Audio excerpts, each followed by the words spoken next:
Hey guys, I haven't made a video in a while and I've done a lot of changes in here, so I thought I'd let you guys know.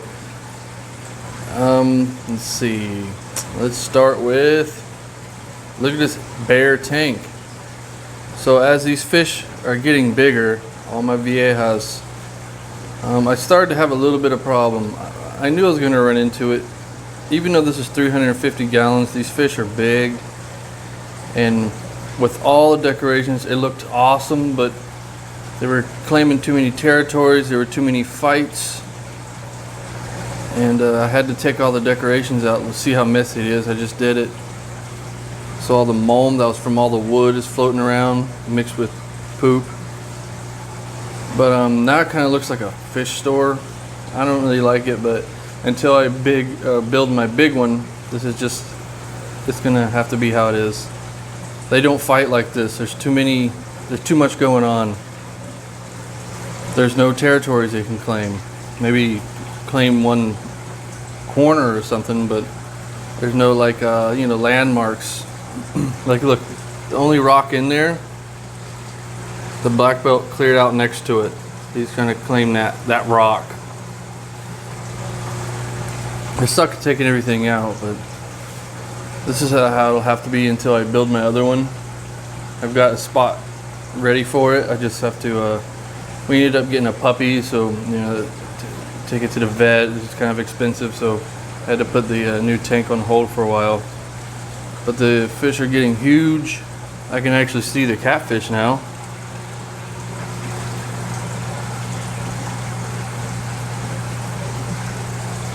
Everybody's doing good.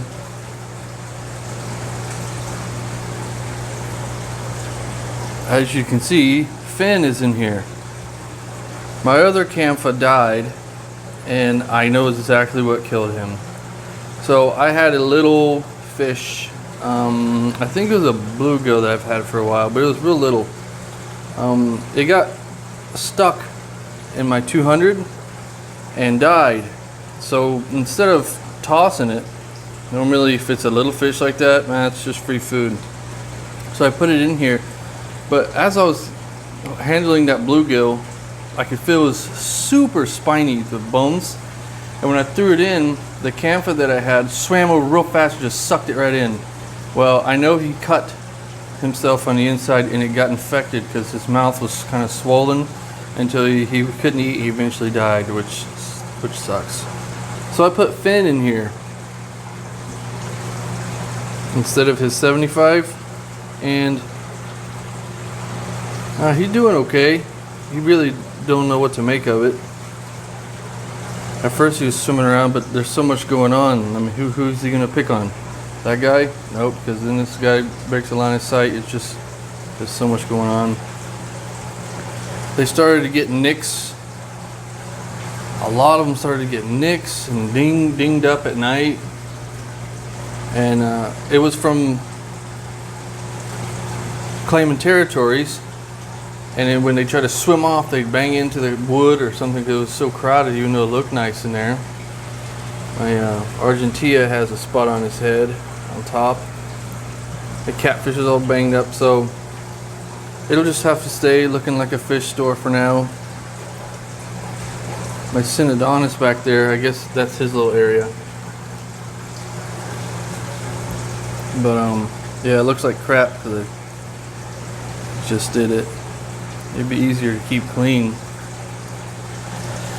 but it looks like a fish store. So, okay, so let me show you the umbies. I moved the umbies to Finn's old tank, and look how big they're getting. Not such tiny half-inch little wieners now. Tank's dirty. This is not a show fish room. This is just my hobby.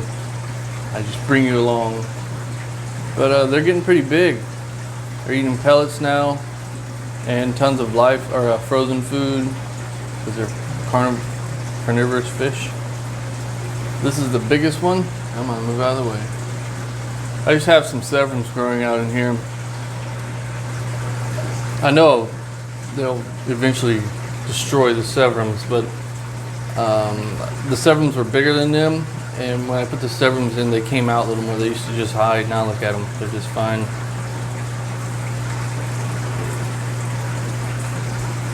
But they're not showing too much color. Let's see if I can get one from the side shot. That one had a decent side shot. All they're doing is looking at me, so they want more food. So it's really going to be interesting to see how these turn out. I'm going to grow them up a little bit and try to find them, which one's male and female. I was talking to DWS Darius, see if he'd be interested in one. He's got a lot of monster fish, and one thing he's missing is umbi, so I'm not going to have room for all these. And then, so my fish room has always been Central South American.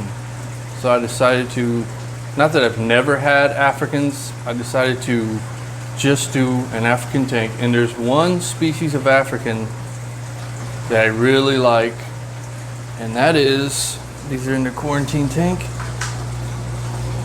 Venustus. Let me turn this light off, it's too much glare.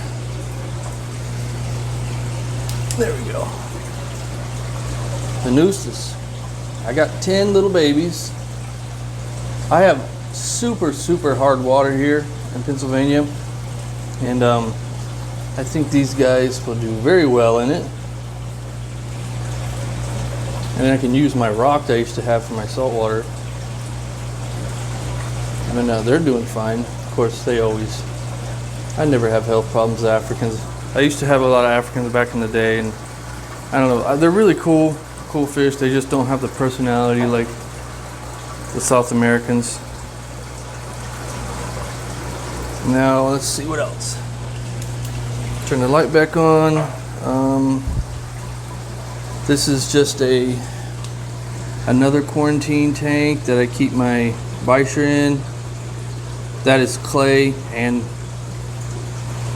food from this morning that he's going crazy over. I have a little Oscar in quarantine. I put some cat litter in there, that from the other tank. It's hard to see. Anyway, the 90, since I put all the fish in the 350, now has my daughter's Rose. He's doing good, because all these South Americans that are in the 200, including Cheese and the Oscars, are going to go in the 350 after I build my new one. It's just him in here for now. And the 200 I don't really want to show because it's filthy, but everyone's doing great in that. Chocolates are getting big, Severums are getting big, Cheese is hungry, Channel Cat's doing good. Like, I'm only showing this area because bam, everyone's doing great. But I just want to let you guys know what's up. See all the wood that was in the 350. The new tank will go right in that area, 4 by 8 by 4 foot high. So that's just a little video I wanted to share with you guys. Alright, YouTube, see ya.